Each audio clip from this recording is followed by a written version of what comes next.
Good evening students, मैं आपकी teacher पूजा कौशिक एक बार फिर से आपके सामने क्लास 10th का लेसन नंबर 12 विद्युत का चैप्टर लेके आई हूँ, ताकि आने वाले नवंबर के सेट एग्ज़ाम में आपको फुल मार्क्स मिल सके।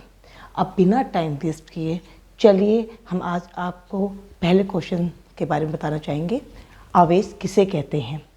आवेश आपको पता है एक मूलभूत कण होता है किसी भी परमाणु का, ठीक है। ये धनात्मक भी हो सकता है और ऋणात्मक भी हो सकता है। जैसे हमने चुंबक के बारे में बहुत अच्छे से पढ़ा हुआ है बचपन में ही, 6th क्लास में 7th क्लास में, कि चुंबक के दो ध्रुव होते हैं, एक उत्तरी ध्रुव और एक दक्षिणी ध्रुव। जैसे हम उत्तरी ध्रुव को उत्तरी ध्रुव के पास लाते हैं तो बेटा आपको पता है वो आपस में पास लाके दूर जाते हैं।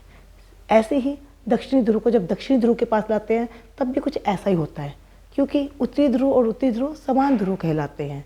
और जब हम उत्तरी ध्रुव को दक्षिण ध्रुव के साथ लाते हैं तो हम देखते हैं चुंबक चिपक जाता है। इसे आपस में आकर्षित होना कहते हैं। जैसे चुंबक समान जब होते हैं ध्रुव तो प्रतिकर्षित करते हैं और असमान ध्रुव होते हैं तो आकर्षित करते हैं, ठीक वैसे ही आवेश भी करते हैं। जब समान आवेश एक दूसरे के प्रतिकर्षण करते हैं और असमान आवेश एक दूसरे को आकर्षित करते हैं। अब आवेश का एसआई मात्रक आपको पता होना चाहिए। आवेश का एसआई मात्रक कूलाम, जिसे हम कैपिटल C से डिनोट करते हैं, ठीक है। अब अगला क्वेश्चन होता है, एक कूलाम आवेश में कितने इलेक्ट्रॉनों से मिलकर बना होता है? अब आपको पता है बेटा, जो आवेश है हम इसे कैपिटल Q से डिनोट करते हैं, यानी कि कैपिटल Q आवेश का प्रतीक होता है। N जो होता है इलेक्ट्रॉनों की संख्या होती है, और यहाँ पे E जो होता है एक इलेक्ट्रॉन पर चार्ज होता है। तो एक इलेक्ट्रॉन पे चार्ज कितना होता है? 1.6 10 की पावर माइनस में 19 कूलम। समझ आ गया?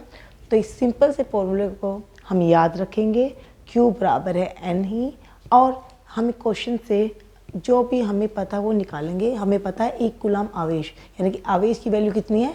1 कूलम। Q की जगह 1 कूलम हमने रख दिया है।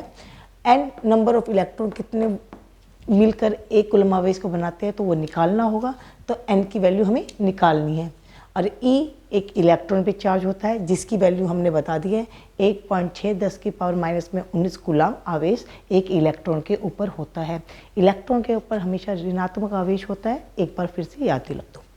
तो जैसे हमने Q के अंदर 1 कूलम N की वैल्यू निकालने के लिए N रखेंगे, E की जगह E की वैल्यू रख देंगे, और यहाँ से हम N निकालना चाहेंगे तो जो N के साथ की वैल्यू है वो 1 कूलम के नीचे चली जाएगी, कूलम से कूलम कैंसिल हो जाएगा, और 1 बटे में 1.6 10 की पावर माइनस 19 का मतलब है 6.25 10 की पावर 18 इलेक्ट्रॉन, यानी कि 6.25 10 की पावर 18 इलेक्ट्रॉन मिलके 1 कूलम आवेश को बनाते हैं। समझ आ गया? अब कूलम का सारा जो मेन क्वेश्चन थे MCQ के पॉइंट ऑफ व्यू से, न्यूमेरिकल के पॉइंट ऑफ व्यू से मैंने करवा दिए हैं। अब हम आपको विद्युत धारा के बारे में कुछ बता देती हूँ। विद्युत धारा क्या होती है बेटा? जब आवेश किसी पर्टिकुलर समय के लिए प्रवाहित होता है तो उसे विद्युत धारा कहते हैं। समझ आ गया? आपको परिभाषा के हिसाब से बता दिया जाएगा। आवेश के प्रवाहित होने की दर को क्या कहते हैं? विद्युत धारा। फिर से रिपीट करती हूँ, आवेश के प्रवाहित होने की दर को क्या कहते हैं? विद्युत धारा। जहाँ पे दर होता है यानी कि समय वहाँ पे इंक्लूड होता है। तो विद्युत धारा का सूत्र क्या होता है? आवेश बटे में समय। आवेश बटे में समय। विद्युत धारा को हम किससे डिनोट करते हैं? I से। कैसे? I से। और आवेश का प्रतीक आपको पता है कैपिटल Q होता है, समय का कैपिटल T होता है। अब बात करते हैं विद्युत धारा के मात्रक के बारे में। विद्युत धारा का मात्रक होता है एम्पियर, जिसे हम A से डिनोट करते हैं। किससे डिनोट करते हैं? A से। और 1 एम्पियर किसके बराबर होता है वो हम फॉर्मूले से निकाल सकते हैं। जैसे कि विद्युत धारा का जो फॉर्मूला सूत्र कहता है कि आवेश बटे में समय होता है। आवेश को हम 1 कूलम और समय को SI में 1 सेकंड से मापते हैं, तो 1 एम्पियर की वैल्यू बन जाएगी 1 कूलम पर सेकंड, यानी कि A बराबर है कूलम पर सेकंड। अब कमेंट बॉक्स में आप मुझे 2 छोटे छोटे क्वेश्चन का जवाब दीजिए। पहला ये एक कूलम आवेश को बनाने के लिए कितने इलेक्ट्रॉनों की आवश्यकता होती है। दूसरा, विद्युत धारा का एसआई मात्रक क्या है। समझ आ गया? Thank you very much. Comment section में जवाब देना मत भूलना।